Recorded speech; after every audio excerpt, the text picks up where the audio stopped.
Hello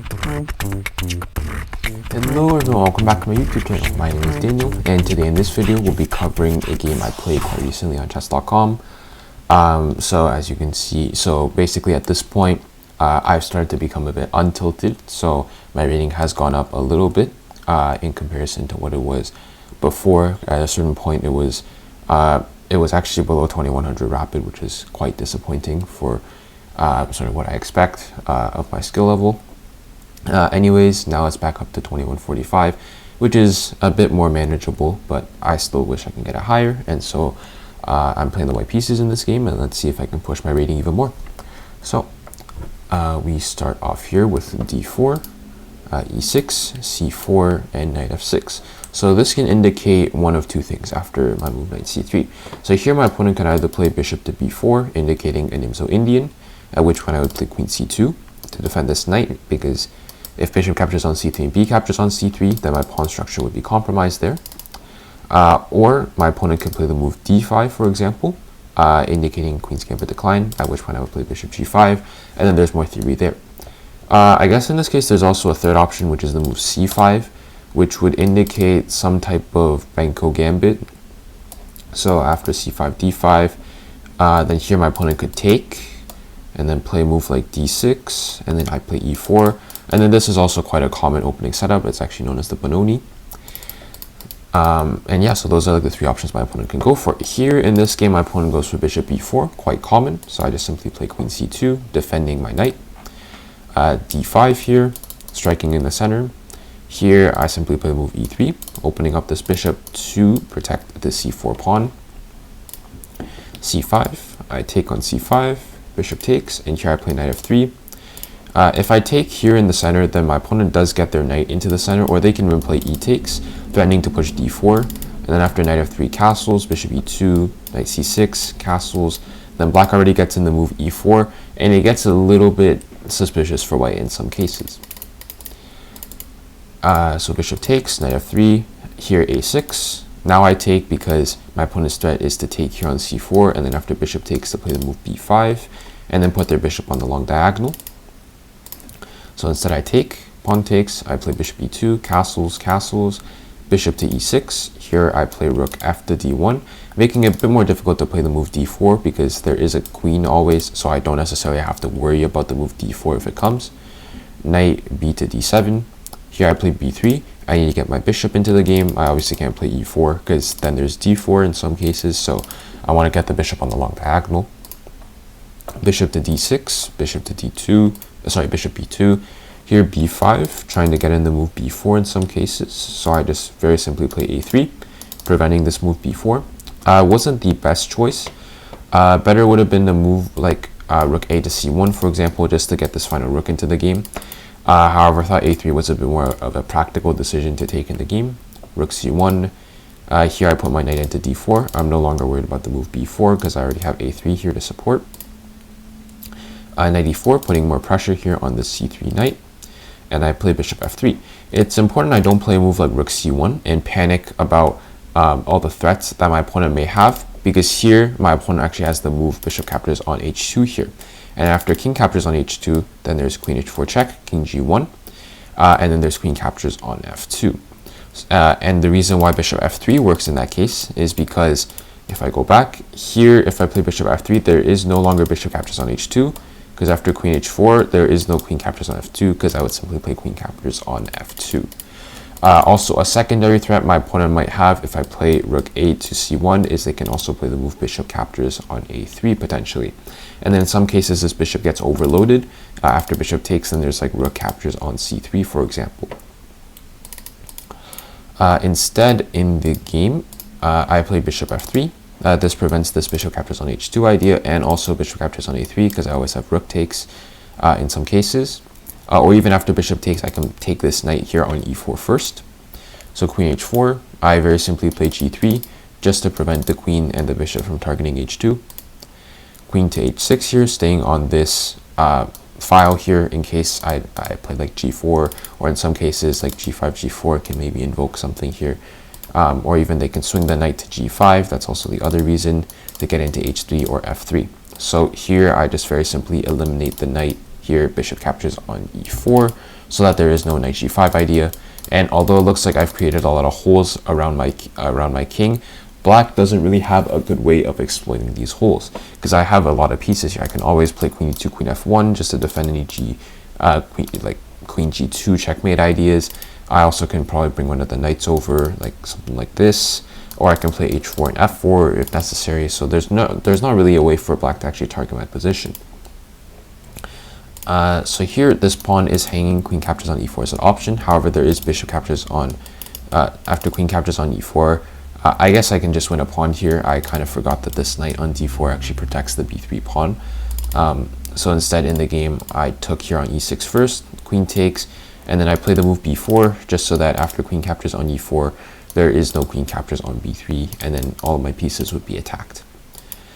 So I play queen captures on e4, winning the pawn. Knight to f6 was played, attacking my queen.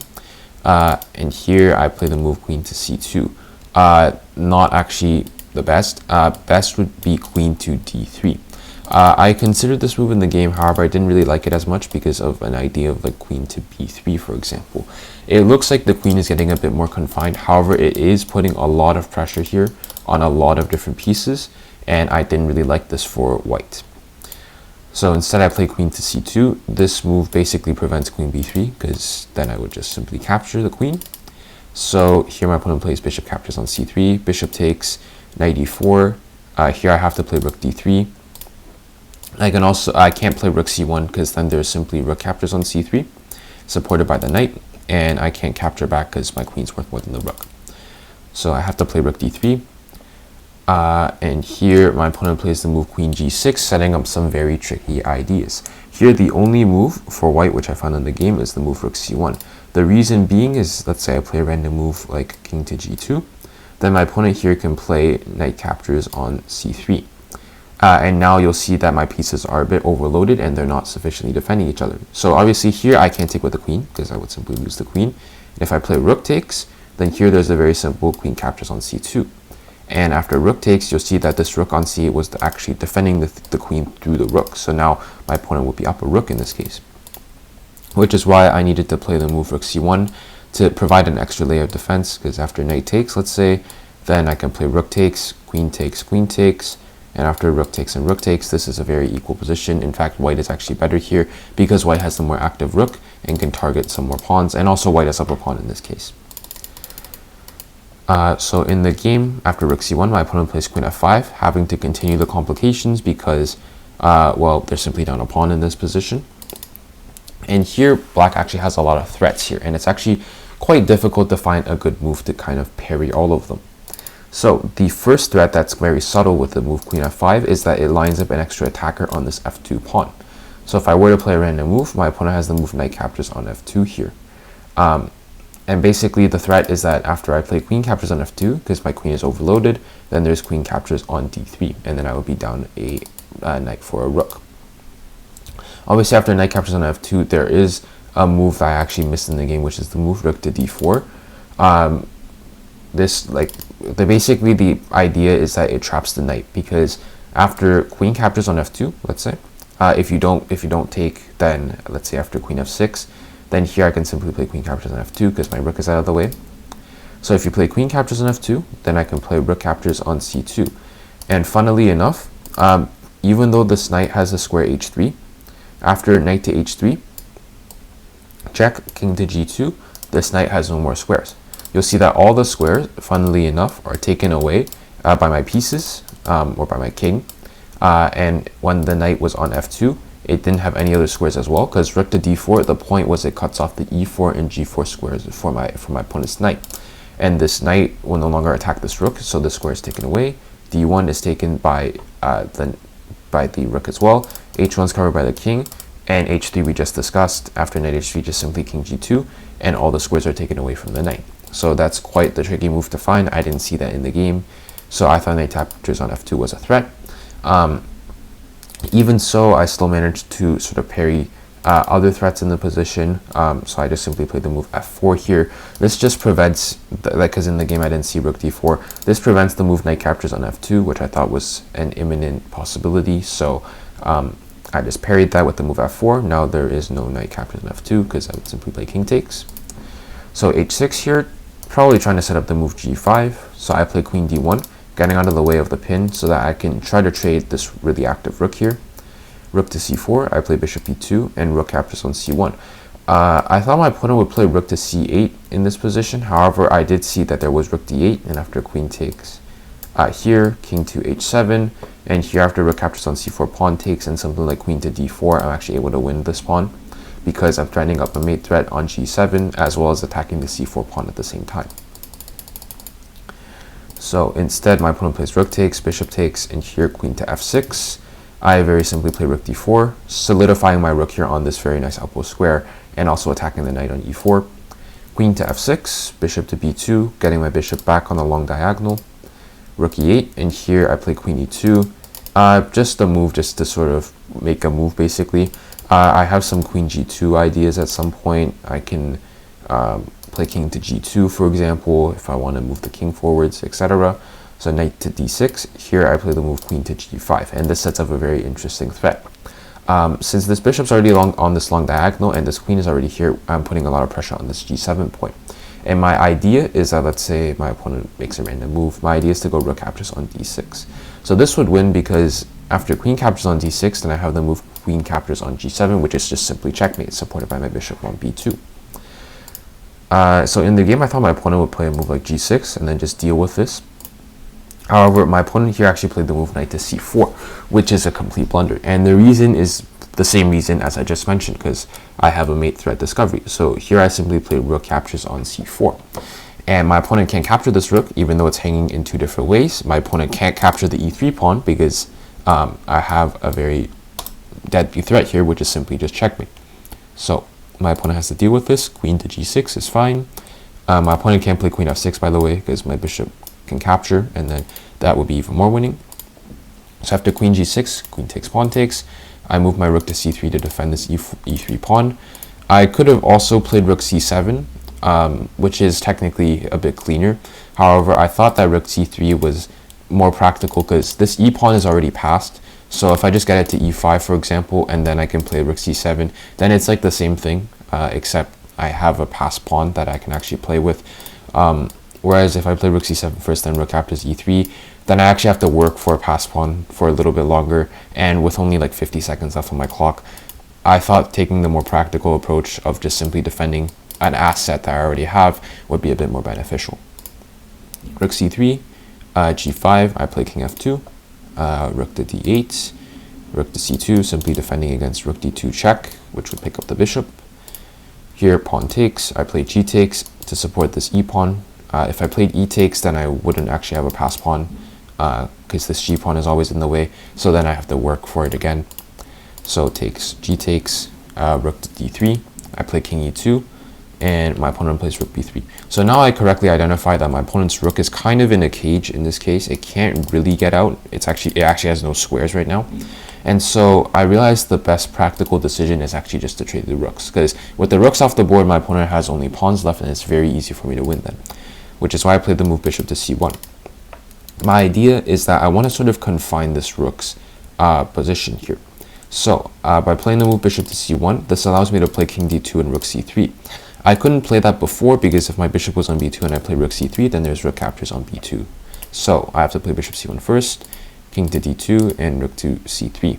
Here, if my opponent doesn't trade, then it's even worse, because after rook b1, I can very simply play king c2, rook a1, and here we actually have the rook completely in jail. It has no more squares it can go to. And this would be a very funny way for the rook to kind of basically die. So here after rook c3, my opponent has to trade, at which point now I'm up a rook, now I'm up a bishop, and my opponent has no more attacking pieces. So I just very simply maneuver my pieces in, bring my bishop to this diagonal, and then I simply play f5, e4, slowly walk my king up, e4, e5, e6, play f6, break away my opponent's pawn structure, h5, e7, after king to f7. If my opponent plays king e8, there's a lot of ways to win here. I can very simply play the move king to e6, and then here h4, let's say. Then this is actually a very funny way to win. I actually put my opponent in zugzwang, a5, b takes a5, b4, a6, let's say b3, b7, b2, and here, even though my opponent's one square away from queening, I can play a equals queen equals the queen, or for some disrespect, I can also play a equals to rook, and this is actually checkmate. And that's sort of how I would be able to win this game. That's one of the ways. I can also just simply play after e7, if king e8, I can just simply go and pick up these pawns as well. So there's a lot of options there. So king f7 instead, I play king d7, h5, I just queen, king takes, I give a check, king back to f7, and then here I mop up one more pawn, and then I have the king already confined a little bit, so I just play queen g3, and then here after king f5 and king to h6, very simply queen to g6 leads to checkmate. So a very nice game in my opinion. Really smooth, not too many major issues. There were a little bit in the middle game when I decided to not go for queen captures e4 earlier, and also in this situation I also had to move, well actually here I could also play queen captures e4 suggested by the computer, and I calculated queen captures on b3, rook takes and queen takes, and I thought this is worse, which the computer agrees. However, I did instead have the move rook a to b1, just simply attacking the queen.